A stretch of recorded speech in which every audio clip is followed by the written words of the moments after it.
Steve and I had this conversation quite a few months ago about our expectations of Giannis, what needs to happen from him, and what he should be achieving at this point. Giannis has already sent out a tweet saying he is ready for this season. That people should. I don't remember the actual wordage of the tweet again. I hope I'll put that up here in editing.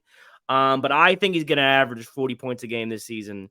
He just looks like he's a man on a mission. But for as great as Giannis is, which is a top 30 player all time, so far. Here's what here's what he's done so far. So obviously 29, I would say 2019 is when he emerged as the best player in the league at that point in time. He was a two-time MVP in 19 and 20. He averaged about between those two seasons 29, 12, and 6 with a steal and a block. Then he goes into the playoffs, loses to Toronto in the conference finals, and loses to Miami in the second round.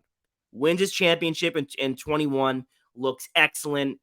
Jokic wins the MVP, whatever. But at that point in time, there's no question Giannis is the best player in the league. He's the best two-way player in the league, and he probably should have been a three-time MVP.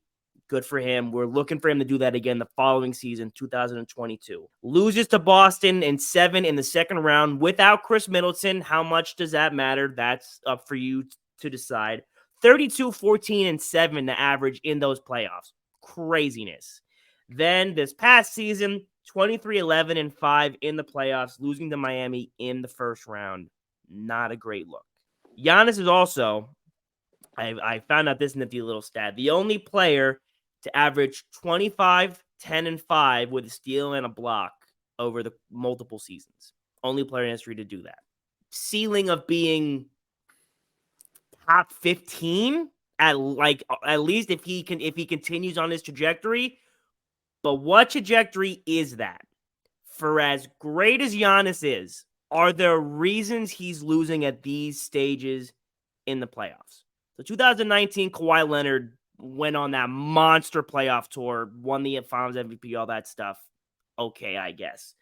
Then he loses to Miami in the second round the next year. What's really the excuse then? Loses to Boston in 22 without Chris Middleton. If he's this all-time great player, should we be looking at him to win that series regardless against a Celtics team who made the finals that year, but we now kind of know they weren't world beaters then and they still really aren't now. But Steve, the kind of whole point of this conversation and why we're talking about it in the show is, when do these things start to matter?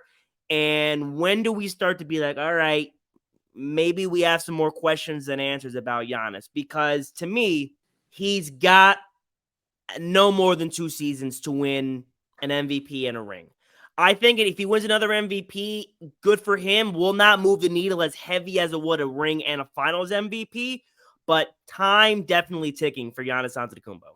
Giannis is an all-time great top 30 guy. He's somebody who came in and we gave him the Greek Freak nickname. He's somebody who we hadn't seen a person at that size just moving the way that he moves, the finishing at the rim, just the easiness of just how he plays the game. And I think it starts to matter now because these losses in the playoffs have to matter, because when you look at how we judge the rest of the people who are ahead of him on this list, it mattered for them. There are things that have to matter because we judge other greats at the same level. We use the same criteria. Giannis losing to Jimmy Butler. Some people want to say, oh, it was more about what Jimmy did in that series.